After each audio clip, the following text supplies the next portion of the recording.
Hello and welcome back, everybody.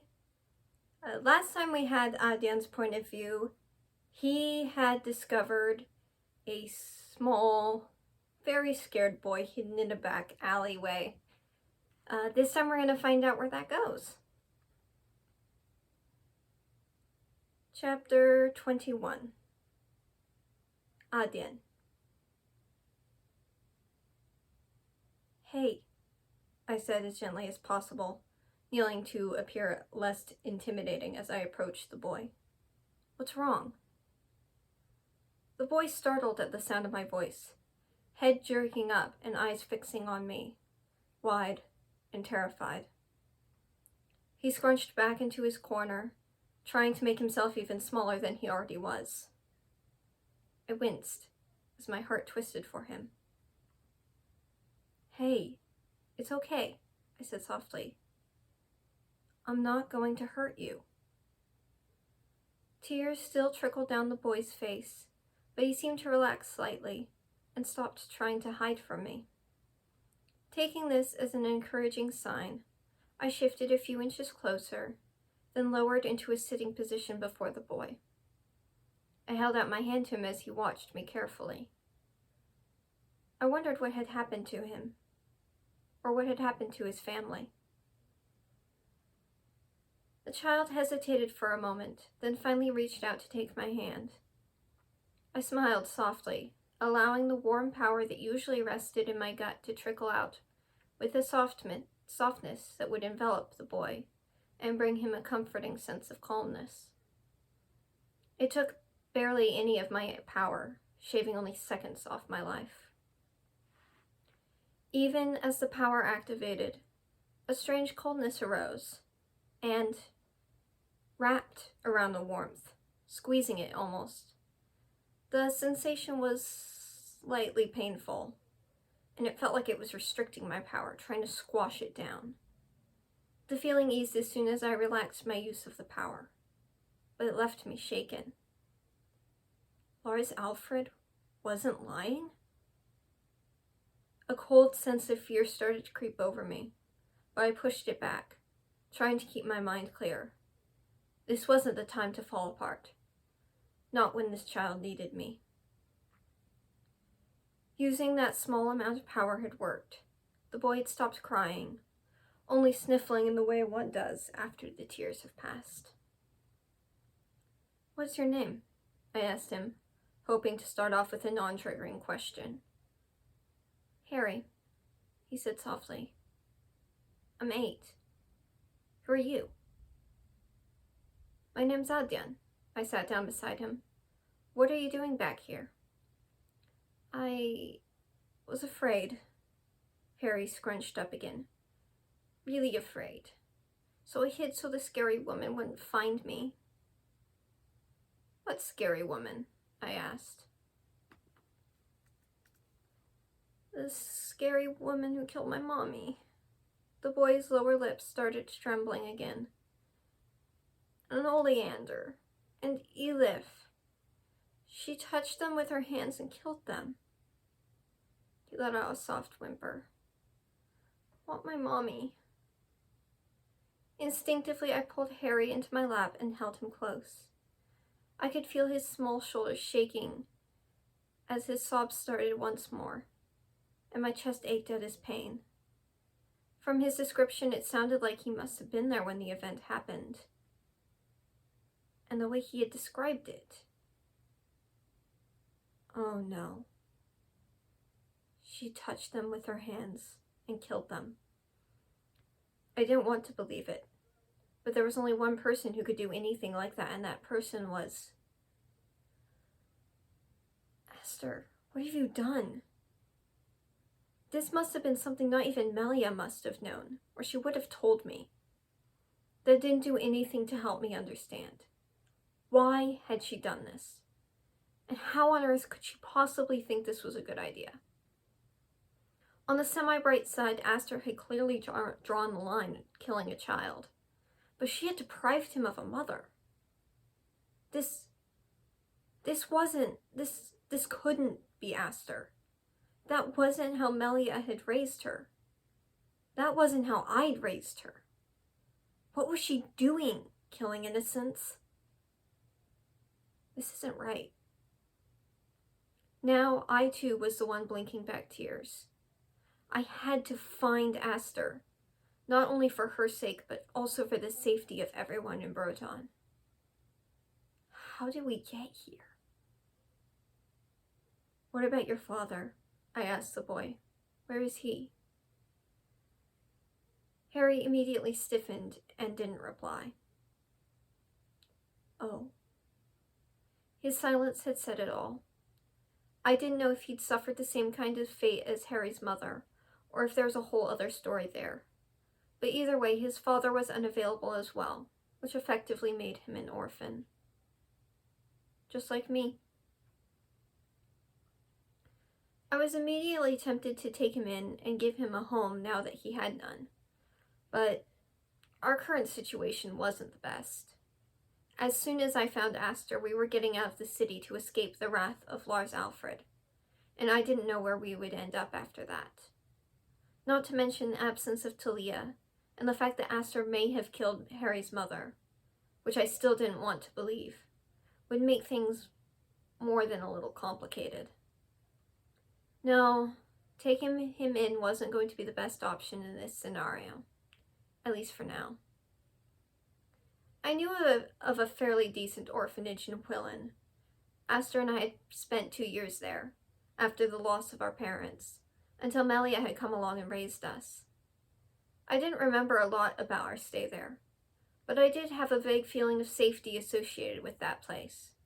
So it might be as good a place as any to take Harry and allow him to get a second chance at a family. A new thought occurred to me. Hey, are you hungry?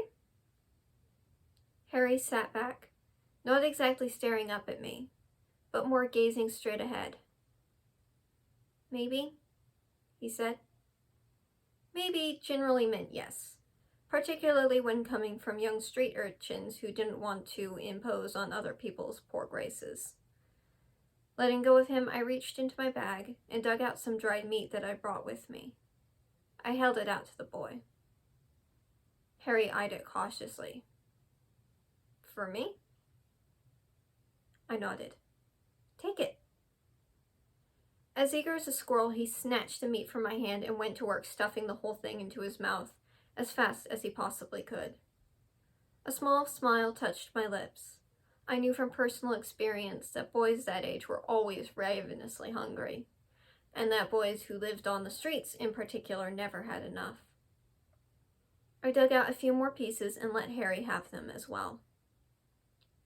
Where do you think you're going to go now? I asked, broaching the topic carefully. Harry shrugged. I don't know. Maybe I have an aunt and uncle somewhere. His tone made it sound like that was not at all a definite possibility, which I related to. Aster and I might actually still have living relatives somewhere, but none of them had ever shown up after our parents had died. Then again, I couldn't blame them. No one would really want to take in a girl who had killed her parents, even if it was on accident. Particularly if it was on accident. And since Aster and I came as a set, there was no chance I alone would have been taken in by them either. I wouldn't have let them. I know a place, I said. You'll be safe and fed there. The boy perked up somewhat. Are you sure? Yeah, I'm sure. I offered him a smile. I used to live there, you know. But it's going to be a long walk. Do you think you're up to it? Yeah. Harry actually sounded nonchalant when he said that. I'm used to walking around a lot. Good. I stood and offered him my hand. We'd better get going then. That way you'll be able to sleep in a real bed tonight. A real bed? Harry's eyes practically lit up at the idea as he scrambled to his feet, wiping his hands on his pants. How long has it been since he last slept in one? Yeah, I said. Come on. With the boy hanging onto my hand, we stepped back out of the alleyway and into the bustling street. Harry moved a little closer to me, but he seemed far less fearful of all the people than he might have been alone. Having someone at your side made all the difference. We turned onto a less busy street, heading in the direction of one of the large staircases that led up to Willen. There would be a toll to pay to pass through, but that was why I had brought money with me. "Do you have any family?" Harry asked, peering curiously up at me. "Yeah," I replied after a moment. "Yeah, I do. I have a twin sister." "What's her name?" "Aster." "Aster and Adyen," the boy mused to himself. "I like that."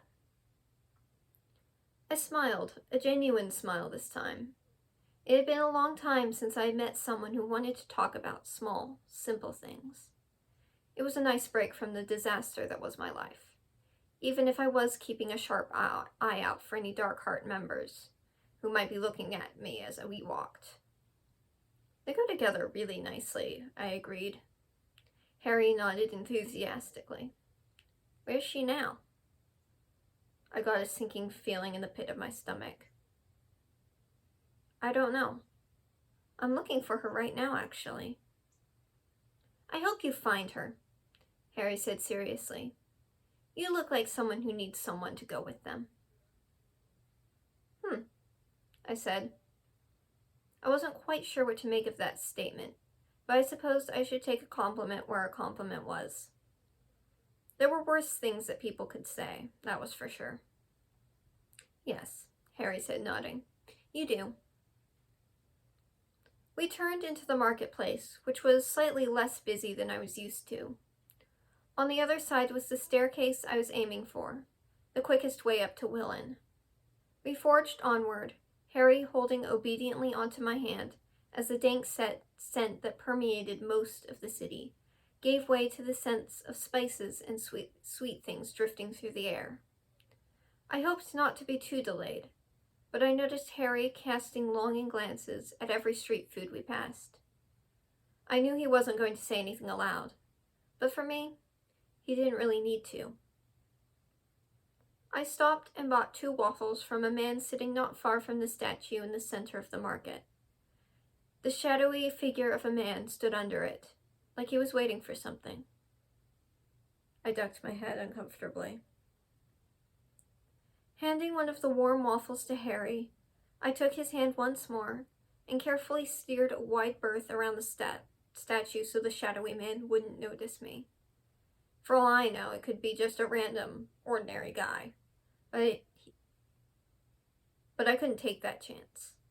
I moved quickly, stiffly enough that Harry probably noticed, but he didn't say anything about it. I didn't really feel like trying to explain the Darkheart situation to an 8-year-old boy. "You're scared," he observed as soon as we passed beyond the statue and through the far end of the market. "Is it the statue?" I let out a soft chuckle. "Not the statue. I was worried about something near the statue." Harry looked confused. "But there wasn't anything near the statue." "Exactly," I said cryptically, biting into my waffle.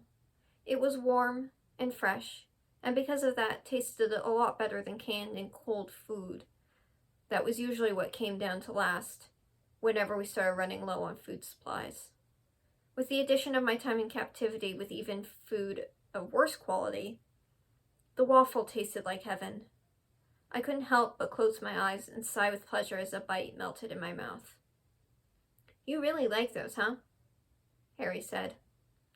"I really, really do," I said, as we kept walking. "And it's been a long time since I last had one." The stairway to Willen loomed out of the darkness, and I tightened my grip on Harry's hand as I marched forward. "Time to get this done,"